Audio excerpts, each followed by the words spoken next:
Baik, Assalamualaikum warahmatullahi wabarakatuh. Perkenalkan, nama saya Muhammad Kafal Gifari dengan NIM 1822316 dan di sini bersama saya Muhammad Arya Putra Priyastono dengan NIM 1822368 ingin mempresentasikan tentang aplikasi kami, website kami Virtual Lab Fisika untuk gerak bandul sederhana. Pertama kita identifikasi fungsional dan kebutuhan non fungsionalnya. Fungsional itu ada autentikasi pengguna, register dan login via email password menggunakan Firebase Authentication, sesinya dipertahankan. Lalu ada simulasi penurunan interaktif, visualisasi real time di kanvas HTML5 dengan target animasi yang lancar, kontrol parameter langsung, slider, perhitungan fisika dengan otomatis untuk menghitung ayunan penuh, periode, dan frekuensinya. Lalu ada konten pembelajaran terstruktur yang berisi halaman materi, konsep, dan rumus. Lalu ada contoh soal dan video ajar dengan yang bisa di-play langsung. Ada navigasi terarah, menu CTI yang konsisten, tombol back yang sesuai, lalu tombol reset yang mengembalikan secara defaultnya, dan ada feedback aksi yang jelas. Pada tampilan email pengguna, show hide tombol dinamis, lalu nilai slider menampilkan angka real time dan alert untuk hasil dari login atau galatnya. Next, untuk kebutuhan non fungsional ada performance, page loadnya kurang dari 3 detik, koneksi standar, animasi yang smooth pada 60 fps, parameternya yang cepat, panggilannya cepat, loop animasi bebas, memory leak. Lalu ada easy to use, antar mukanya intuitif untuk siswa yang kami targetkan, siswa SMA, bisa ditemukan dalam kurang dari 3 klik, sila fisika yang standar, dan pesan error yang memberi saran sebagai. Lalu ada reliability dan availability, uptime-nya 99% dengan memanfaatkan SRF Firebase Authentication. Lalu ada security yang menggunakan HTTPS, token yang memiliki expire dan refresh. Kemudian ada maintainability and scalability, separation of concern dari HTML, CSS, dan JS, penamaan yang konsisten. Lalu ada arsitektur modular, kemudian ada compatibility and portability, jalan di Chrome, Firefox, Edge, Safari terbaru, responsif dari layar pixel 320 pada desktop lebar, kanvas, dan juga bisa digunakan di HP. Lalu ada accessibility, target sentuhnya yang ada di antara 40 kali 40 pixel dengan kontras warna yang memenuhi font yang besar dan navigasi keyboard. Kemudian masuk ke aplikasi Scene Thinking. Pertama ada sistem autentikasi. Autentikasi ini sebagai gerbang utama dikelola oleh login HTML dan FJS dengan memanfaatkan Firebase Authentication. Kemudian ada sistem materi. Sistem materi ini fungsi sebagai landasan teori. Ini diwujudkan dalam materi.html, terus menyajikan pengetahuan di mana mengapa simulasi itu bisa terjadi, dan mencakup penjelasan rumus dan video. Lalu ada sistem simulasi yang terakhir adalah area praktik yang menggabungkan dari semuanya tadi untuk bisa percobaan manual, divisualisasikan secara real time, dan mampu memanipulasi variabel fisika tertentu. Lalu ada keterhubungan dan umpan balik. Pada sistem login, status login disimpan oleh FJS untuk semua halaman. Lalu ada tombol navigasi dari home ke halaman materi dan bisa dilanjutkan ke virtual lab untuk simulasi. Di sisi lain juga terdapat feedback, yaitu peringatan dari sistem ketika memberikan input username atau password yang salah pada kolom fitur login. Dan terdapat respons ketika menggeser slider untuk virtual lab juga.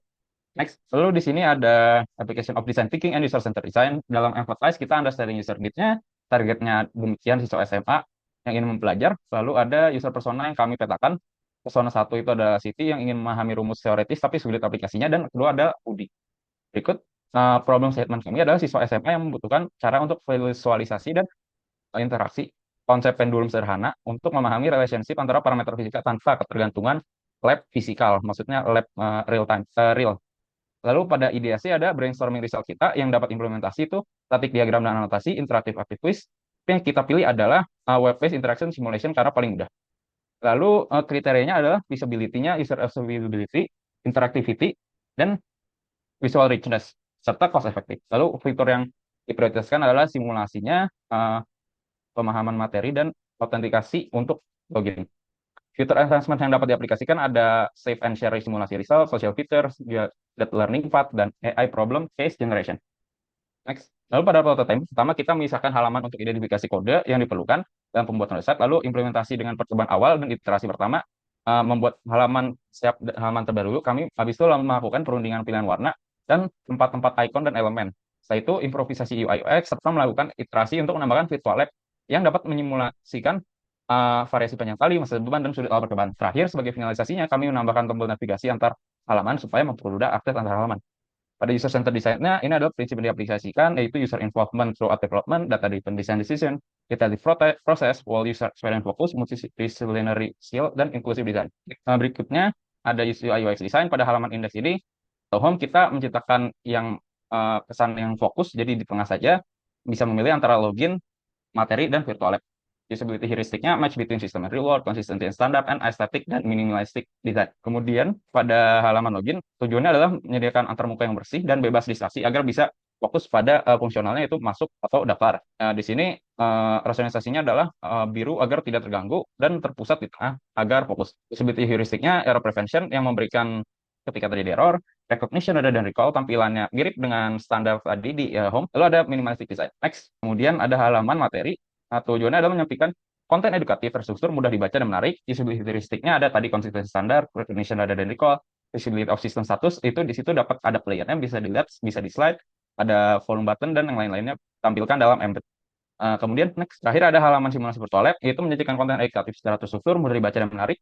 Usability heuristiknya sama seperti tadi, masih konsistensi standar letaknya, lalu recognition ada dari recall agar memudahkan rekognisi daripada mengingat, dan sistem statusnya terlihat ketika slidernya digeser ke kanan kiri. Oke, untuk halaman index ini terakhir itu tujuan desainnya untuk memberikan kesan utama. Next saja. Ini salah tadi, lupa dihapus. Oke, sekarang ke use case diagram. Di sini diagram use case-nya kita identifikasi ada tiga. Ada login logout, melihat materi, dan memakai virtual lab. Di sini di aktornya ada satu saja, user, yang memakai tiga use case tersebut. Activity diagramnya. Jadi dimulai dari sini. Dari halaman utama, si user bisa milih antara tiga pilihan, bisa login, virtual lab, sama materi. Ini terlihat nih login, dia virtual bisa ke virtual lab sama atau materi.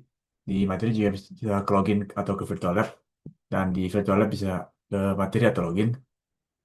Jika user sudah selesai, user tinggal keluar saja dari websitenya. Nah, untuk ya, implementasi dari website ini eh, kira-kira membutuhkan 2 hari, 2 tahapan yang kira-kira yang waktu laksananya 2 hari kira-kira. Di hari pertama ada penginstalan dan pengecekan, itu instalasi dan konfigurasi awal project, termasuk setup authentication dan cek koneksi dan lain-lain. Dan hari kedua itu ada deployment, di deploy melalui Vercel. Nah, untuk biayanya, karena bisa dilihat dalam project ini, karena semuanya, karena asumsi kita usernya tidak mencapai 50.000 monthly monthly active user, kita bisa memakai paket yang ya gratisan.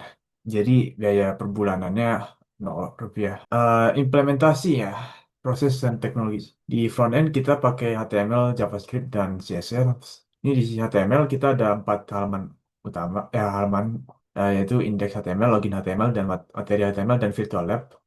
Ini ya index itu halaman utama, login halaman autentikasi, materi itu halaman isi materi, dan virtual lab eh, simulasi interaktifnya. Lanjut. Nah, di CSS kita pakai CSS 3 modern styling yang efek dengan efek visual interaktif dan layoutnya responsif.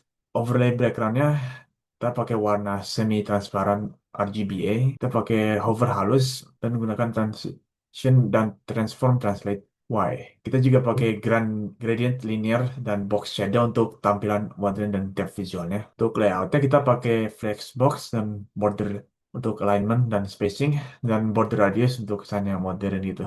Di halaman materi dia pakai CSS grid untuk layout kartunya, dan aspek ratio box untuk buat videonya yang 16:9 rasionya, dan gradient background plus border left tebal untuk beda konten. Nah, di virtual lab, jadi virtual lab ini JavaScript-nya, jadi dia ada 3 variabel yang bisa diubah, itu panjang tali, masa, dan sudut awal.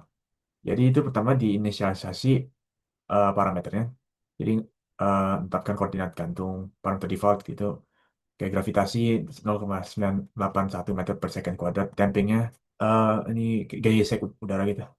Terus ada variabel utama theta, velocity, acceleration. Terus sudutnya bisa diatur. Ini fungsinya fungsi yang buat virtual lab-nya jalan. Ini ada update parameter yang perbarui nilai. Terus ada reset simulation, ini buat mereset simulation, ini buat sudut awalnya kalau mau ganti di reset simulation. Ada update physics. Ini fungsi internal buat um, menghitung kecepatan sudut, memperbarui kecepatan update dan posisi, juga ngitung periode dan frekuensi, jadi buat ngitung. Terus draw ini buat gambar kali dan bola pendulum, dan animate ini buat menganimasikan virtual lab ini. Nah, di FJS ini buat komunikasi sama backend-nya. Ini buat fungsionalitas login, regis, dan logout. Jadi cara kerjanya dia pakai Firebase, dia input fungsi dari Firebase terdahulu. Habis itu projectnya di inisiasi, initial app Firebase. Terus dapetin panggil get out dulu. Nah, habis itu persis biar dia nggak biar browsernya nggak harus login setiap saat gitu, biar bisa login meskipun ke di refresh halamannya pakai set persistence. Jadi di management session ini ada on out state change. Jadi ngecek apakah status login secara real time. Terus jika user sudah login, dia dia itu otomatis arahin ke index. Terus ditampilkan email dan tombol logout. Sama jika user belum login, uh, tombol logout disembunyiin terus ganti status jadi belum login. Event utamanya ini sign in with email and password, lagi logout sign out. Dan ada try catch buat error handling. Nah, ini di backendnya kita pakai Firebase, kita pakai yang free tier tadi yang Sparkpan. Di Firebase kita pakai metodenya yang sign in email slash password yang sederhana. Untuk hostingnya kita pakai Vercel.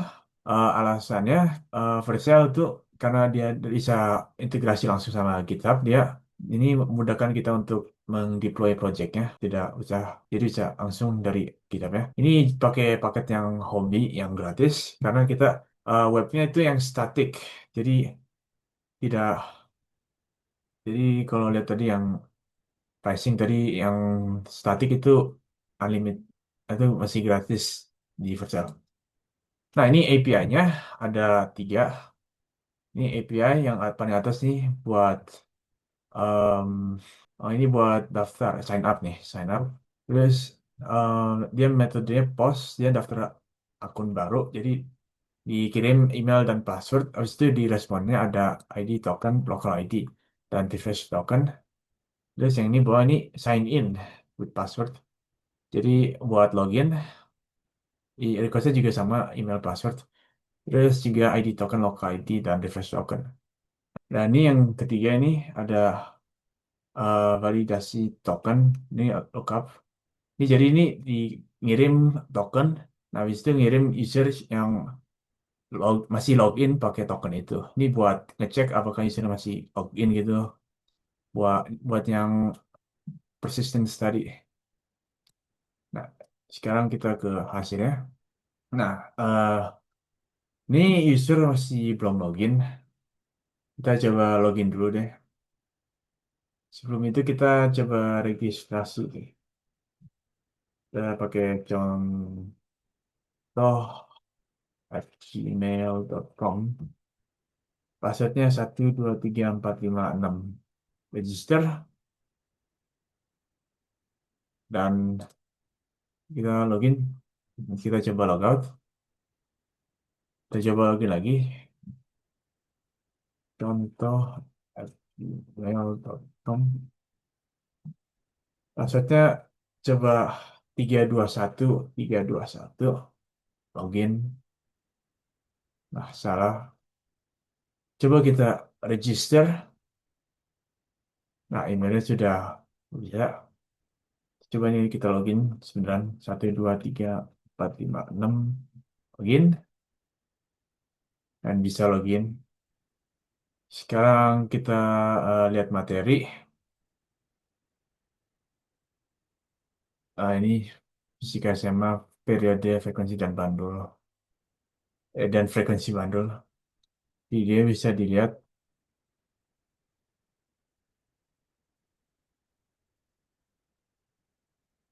Nah, ini rumus periode dilihat. Ada contoh soal juga. Nah, sekarang kita ke simulasi virtual lab. Oke, ini kita bisa ganti panjang talinya. Bebannya juga bisa diganti. Di sudut awal harus di set simulasi dulu. Ya, eh, sampai situ saja demonya. Oke, sekian dari kami. Mohon maaf jika kesalahan. Wassalamualaikum warahmatullahi wabarakatuh.